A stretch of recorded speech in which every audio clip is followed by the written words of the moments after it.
రాష్ట్ర వ్యాప్తంగా సంచలనం సృష్టించిన ఫుడ్ పాయిజన్ ఘటనలపై ప్రభుత్వం కీలక నిర్ణయం తీసుకుంది. గురుకులాల్లో ఉన్న కాంట్రాక్టర్ల స్థానంలో కొత్త వారికి అవకాశం కల్పించాలని ప్లాన్ చేస్తున్నట్లు తెలుస్తోంది.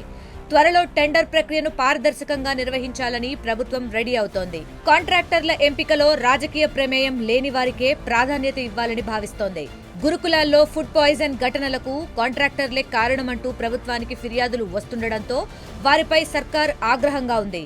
నాణ్యత లేని ఆహారాన్ని విద్యార్థులకు అందిస్తున్నట్టు అధికారుల తనిఖీల్లో వెల్లడవడంతో అలాంటి కాంట్రాక్టర్లను తొలగించి కొత్త వారికి బాధ్యతలు అప్పగించేందుకు రేవంత్ సర్కార్ సిద్ధమైంది.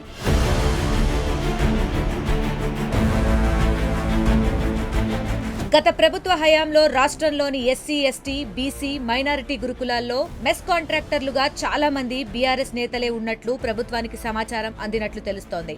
స్థానిక నేతలు వారి బినామీలకే కాంట్రాక్టులు అప్పగించినట్లు విమర్శలు వస్తున్నాయి. వంట పనులు చేసేవారు, రేషన్, కూరగాయలు సరఫరా చేసేవారందరూ గులాబీ అనుచరులేనన్న ఆరోపణలు వెల్లువెత్తుతున్నాయి.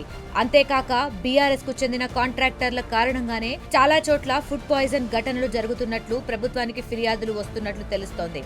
ఇటీవల హాస్టల్స్ లో అధికారులు ఆకస్మికంగా తనిఖీలు చేయడంతో కాంట్రాక్టర్ల లోపాలు బహిర్గతం అయినట్లు తెలుస్తోంది. వంట సరిగ్గా చేయకపోవడం, నాసిరకం సరుకులు, పుచ్చులు ఉన్న కూరగాయలు సరఫరా చేస్తున్నట్లు ఆధారాలు లభ్యమయ్యాయని పొలిటికల్ వర్గాల్లో టాక్ నడుస్తోంది.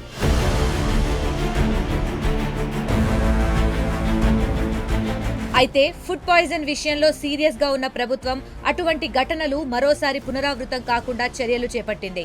హాస్టల్ విద్యార్థుల మెస్ ఛార్జీలను పెంచింది. మెస్ ఛార్జీల పెంపుతో పిల్లలకు కావలసిన పౌష్టికాహారం అందించవచ్చని సర్కార్ భావిస్తోంది.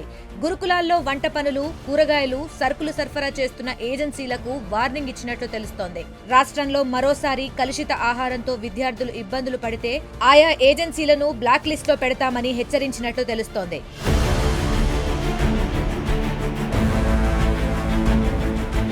మరిన్ని వీడియోస్ కోసం ఛానల్ ని సబ్స్క్రైబ్ చేయండి. లేటెస్ట్ అప్డేట్స్ కోసం వాట్సాప్ ఛానల్ ని ఫాలో అవ్వండి. ఆ లింక్ డిస్క్రిప్షన్ లో ఉంది.